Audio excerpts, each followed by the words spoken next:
Es una verdad mundialmente reconocida que un hombre soltero, poseedor de una gran fortuna, necesita una esposa. Sin embargo, poco se sabe de los sentimientos u opiniones de un hombre de tales condiciones cuando entra a formar parte de un vecindario. Esta verdad está tan arraigada en las mentes de algunas de las familias que lo rodean, que algunas le consideran de su legítima propiedad y otras de la de sus hijas. Mi querido señor Bennet, le dijo un día su esposa, ¿sabías que por fin se ha alquilado Netherfield Park? El señor Bennet respondió que no. Pues así es, insistió ella. La señora Long ha estado aquí hace un momento y me lo ha contado todo. El señor Bennet no hizo ademán de contestar. ¿No quieres saber quién lo ha alquilado?, se impacientó su esposa. Eres tú la que quieres contármelo, y yo no tengo inconveniente en oírlo. Esta sugerencia le fue suficiente. Pues sabrás, querido, que la señora Long dice que Netherfield ha sido alquilado por un joven muy rico del norte de Inglaterra, que vino el lunes en un landó de 4 caballos para ver el lugar, y que se quedó tan encantado con él que inmediatamente llegó a un acuerdo con el señor Morris, que antes de San Miguel vendrá a ocuparlo, y que algunos de sus criados estarán en la casa a finales de la semana que viene. ¿Cómo se llama? Bingley. ¿Está casado o soltero? Oh, soltero, querido, por supuesto. Un hombre soltero y de gran fortuna. 4 o 5 mil libras al año. ¡Qué buen partido para nuestras hijas! ¿Y qué? ¿En qué puede afectarles?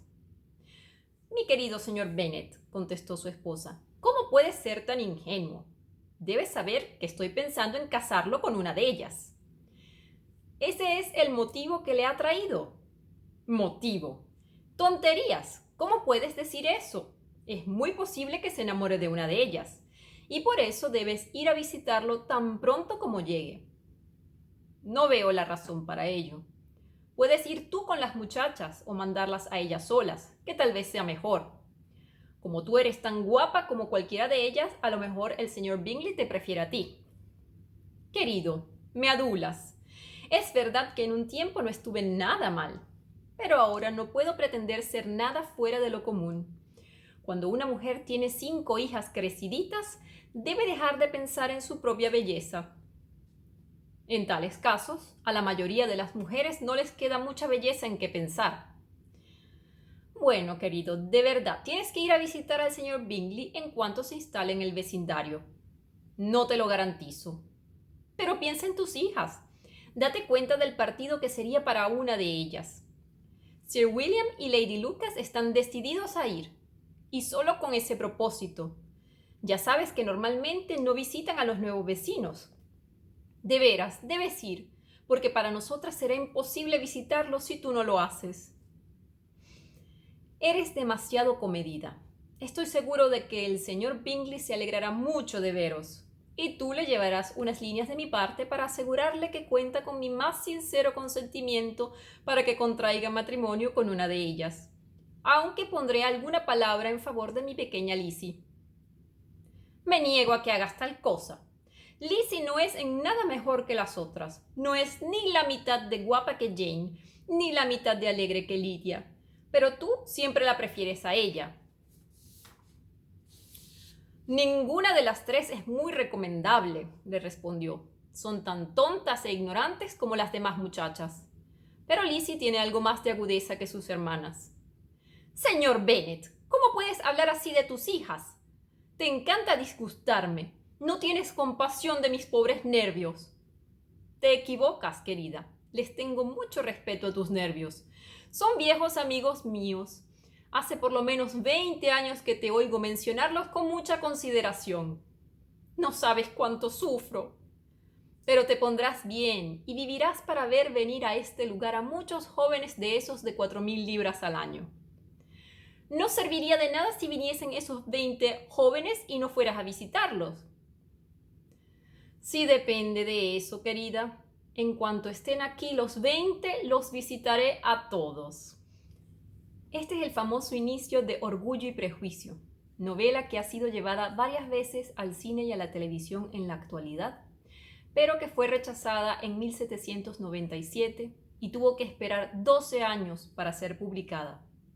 Su autora, aunque en vida presentó sus obras de manera anónima, es la inglesa Jane Austen, cuyo padre era un reverendo muy culto con una amplia biblioteca siempre a disposición de sus hijas. Jane devoraba libros y empezó a escribir un poco antes de los 20 años. De esa pasión surgieron 6 novelas realistas llamadas De costumbres, las cuales presentan al detalle la vida cotidiana de personajes comunes y corrientes.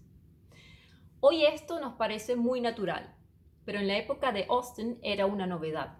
Es más, la novela era cuestionada como género literario, entre otras cosas porque habían surgido demasiados escritores cuyas novelas estaban llenas de clichés. ¿Y en qué se diferenciaban esas obras de las de Austen entonces? Bueno, en que los textos de esta destacaban por su fina ironía, por su humor, recordemos el pasaje leído al inicio, por sus situaciones y personajes bien definidos y muy reales, y por una representación muy particular de la mujer. A pesar de que podríamos catalogar las novelas de Jane Austen como comedias románticas en las que las mujeres dependen del matrimonio para asegurarse el futuro, estas tienen personalidades complejas a través de las cuales se critica justamente esa dependencia. Y se alaban, por otro lado, el intelecto y una educación menos relegada a cultivar los famosos talentos, es decir, bordar, cantar, etc. Estos que se debían tener entonces para atraer a los hombres.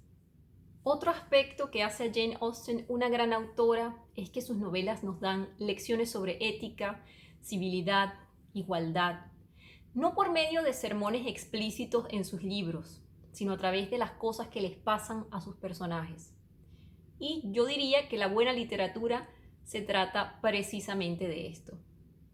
Las otras novelas de Jane Austen, aparte de Orgullo y Prejuicio, son Sentido y Sensibilidad, también traducida como Sensatez y Sentimientos, Mansfield Park, Emma, La Abadía de Northanger y Persuasión. Estas dos últimas son obras póstumas. Todas deliciosas de leer. Jane Austen murió muy joven y, al contrario de sus heroínas, sin haberse casado. Pero su mayor deseo fue siempre poder dedicarle más tiempo a la lectura que a la escritura. Leeré entonces parte de la novela Emma. Como ejercicio, intenten notar las características propias de la escritura de Austen que describí al principio.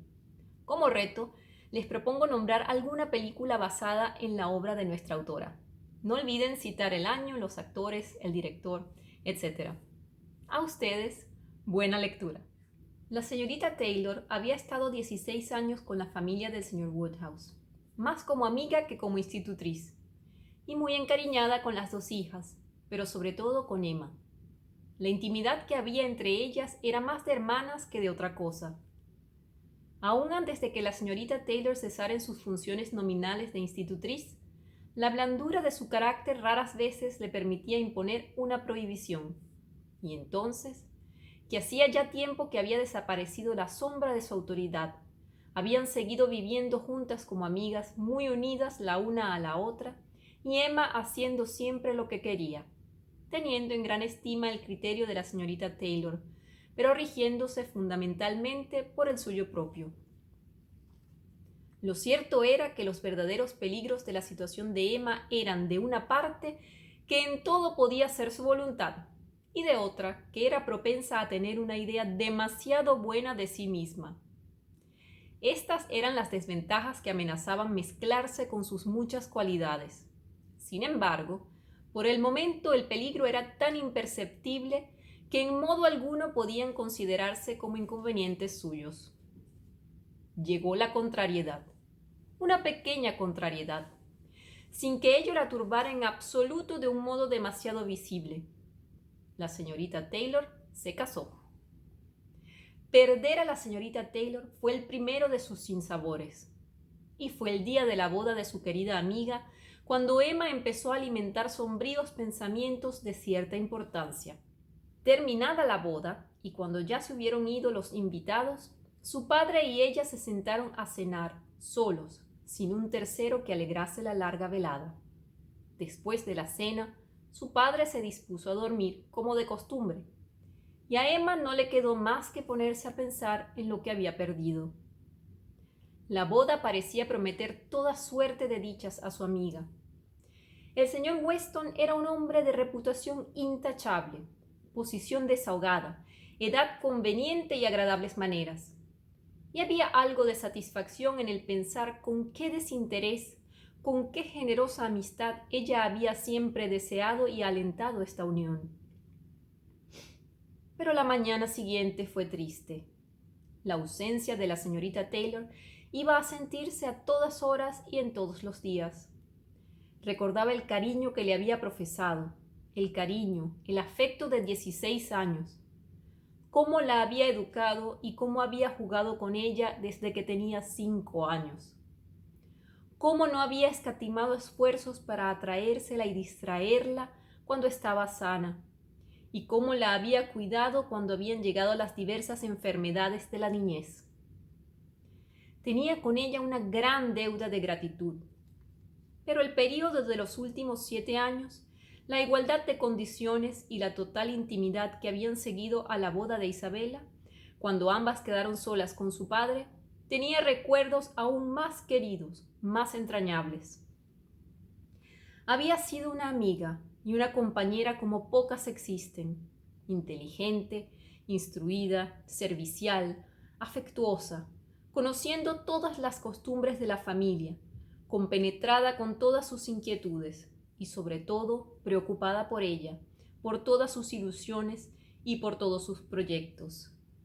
Alguien a quien podía revelar sus pensamientos apenas nacían en su mente y que le profesaba tal afecto que nunca podía decepcionarla. Era un triste cambio, y al pensar en ello, Emma no podía por menos de suspirar y desear imposibles, hasta que su padre despertaba y era necesario ponerle buena cara. Necesitaba que le levantasen el ánimo. Era un hombre nervioso, propenso al abatimiento. Quería a cualquiera a quien estuviera acostumbrado y detestaba separarse de él. Odiaba los cambios de cualquier especie. El matrimonio, como origen de cambios, siempre le era desagradable. Y aún no había asimilado ni mucho menos el matrimonio de su hija, y siempre hablaba de ella de un modo compasivo, a pesar de que había sido por completo un matrimonio por amor, cuando se vio obligado a separarse también de la señorita Taylor. Y sus costumbres de plácido egoísmo y su total incapacidad para suponer que otros podían pensar de modo distinto a él, le predispusieron no poco a imaginar que la señorita Taylor había cometido un error tan grave para ellos como para ella misma, y que hubiera sido mucho más feliz de haberse quedado todo el resto de su vida en Hartfield.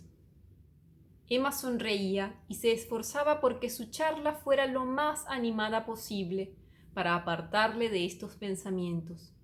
Pero a la hora del té, al señor Woodhouse le era imposible no repetir exactamente lo que ya había dicho al mediodía.